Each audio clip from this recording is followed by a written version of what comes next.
Mahila, want to say sorry about the last video. Um, I overextended myself. As they say, that's Michael Keaton from Spider Man, um, which sounds a little weird, you know. Oh, Spider Man? Like, well, yeah, he was in Spider Man. Um, and no, I don't think it's, totally alien, that whole approach. Some people really needed that Spider-Man, you know, people that had something very tragic in their lives, and it's like they could never get over it. Spider-Man kind of represents for all those people, and he's essentially a good character that made a big mistake, but he's constantly trying to and capable of redeeming himself every time. I just remember in the TV show they would have him slinging through the city, and it would just be like crazy the amount of thought that he would put into everything. It was really unreal for a kid to watch that. It really made a big impact on me. And there would be special episodes all the time, like Punisher would be in an episode with his van. Um, Venom and Carnage were the symbiotes, and the way that they showed them was through NASA. That there was a crash on the bridge, like in San Francisco. So, and then, like a couple years ago, I saw an article about the Triachis fasciata, the leopard shark in San Francisco, and how they're having brain diseases. And I'm just thinking about it right now, like maybe that has something to do with that black goo, like the whole connection of the gay corporate kind of like making everything bitter, wormwood, and then that affected the water there. Just kind of being, political a little bit, maybe political dumb a little bit, but you know how it is. Um,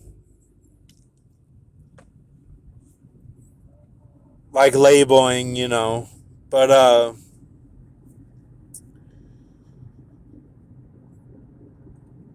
and the leopard sharks, they've got these really cool eyes, Their eyes are very cool for an animal. They're probably the coolest eyes out there. Unless maybe there's like an insect or something that has, you know, reptilian looking eyes or something. I don't know. But for something that's, very not mammal like, a shark, they're cool, almost humanistic kind of eyes. Um, and I've gone through, Invega Trenza and all these, medicines that they started me on risperidol, and then I moved up the ranks kind of, and now I'm on a 3 month, and they offer a 6 month, but I think I'm going to stick with the 3 month shot, just get it in my hip. And it helps, I don't have to drink water. It's almost like a superhuman trait. Like I don't drink water because it causes akathisia. It puts so much water into my system. So, like, I went out to dinner tonight at Market, this place at the casino in Aliante with my family, my mom and dad, and they were a little bit down, not really saying too much. But they might have been talking before I got there, and then I changed the whole atmosphere. But we tried to make it okay. And it's for my birthday tomorrow, but I don't want to celebrate it at all. I feel like it's a government birthday. I mean, things I've been looking into, it's like I was born 89, not 92. So I feel like something is just wrong with the whole thing. And I feel pressure. Like, I don't like that feeling on a birthday. Um, and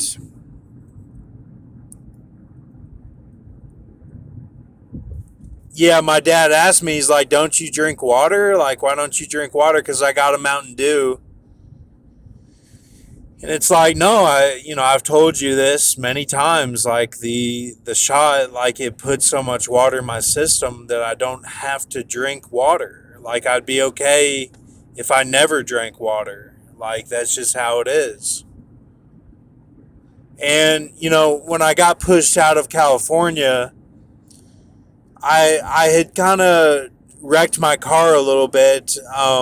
Just needed new tires, and it was a little bit banged up, kind of like Gone in 60 Seconds.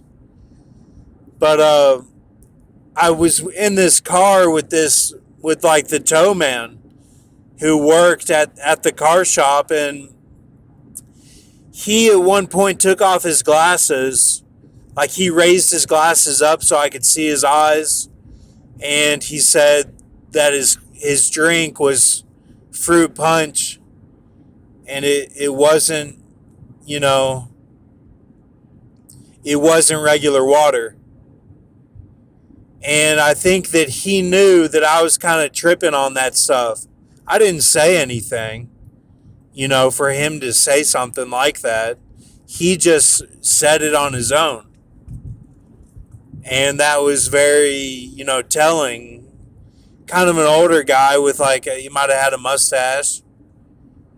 But that was kind of something. And I watch these people's videos on YouTube, and then I'm like, some of these things kind of connect. Like even the way that the people look or something, like, and then their stories. It might not be the exact same person, but it's very similar. Like certain things. Um, but I'll tell you, I'm having trouble finding any Watchmen on YouTube anymore. Maybe I've just got too many channels going. Well, they're all shut down except this one, but as far as signing in is what I'm saying, but they're active on YouTube's, but I'm trying to reach the lost sheep, I guess, and just do my best with that, but and I feel like I have to have different platforms to do that. Um, but I'm having trouble finding lost sheep and Watchmen. I feel like the Watchmen are lost. And, they're kind of like betraying me a little bit. Like, for example, the one I call Alita, I guess he went to, like, maybe where this buried treasure was that I found in the Biggie Smalls and Jay-Z sense, stash spot. Just kind of a place of spiritual unrest that I visited with my dog.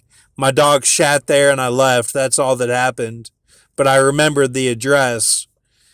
I guess that Alito went there, and then, like, I think that the person that lives there is like a drug, like he he doesn't want to move because it's a very like crime ridden area of like high stakes lords of it, and politically and like the strong arming people.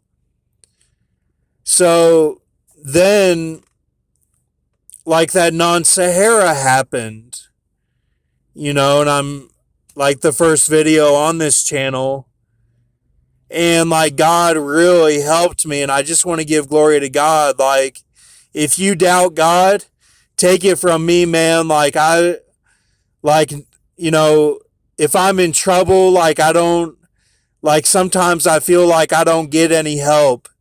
I really do feel like that sometimes. Like if I, like I'm Esau. So just take it from me, okay? Like all you guys on YouTube that watch this video, like God can really help you. Like, and in these times, like he's really on the scene, man. Like he helped me so much and made me feel okay. It could have been really, really bad, man. And he stepped into my life. And like, I say that I'm sealed by Isaiah 51, and in the good sense of it and in the chaos of it, the beauty of the chaos and everything, like I don't take that stuff for granted. But like that non-Sahara, I mean, that was like supernatural that God did. And I just want to thank God. So have a good night. I'll come on here with like a phrase, or we'll break down something, okay? But just keep the spirit right. It's all okay. We're in the end, man. This is it. Like, yes, it could go on, but we're like really in a transitional phase right now.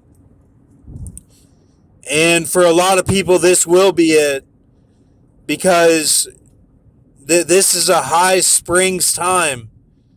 And no, it doesn't mean in the Bronson sense, coming down and making your stand, or, or breaking your foot in your back.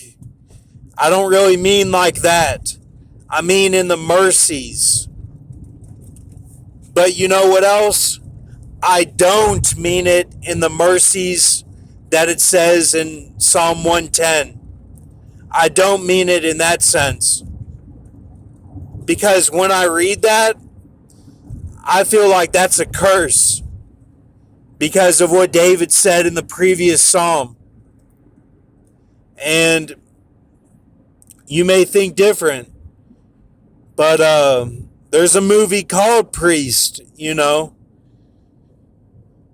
I don't know. That's getting a little too into it, I guess, and it's a doom mindset, but I like to think of the Bible in clear ways that of what it says without looking into it too much. And I don't want to be part of any curses, and I don't want to put that on anybody, So have a good night. Thank you.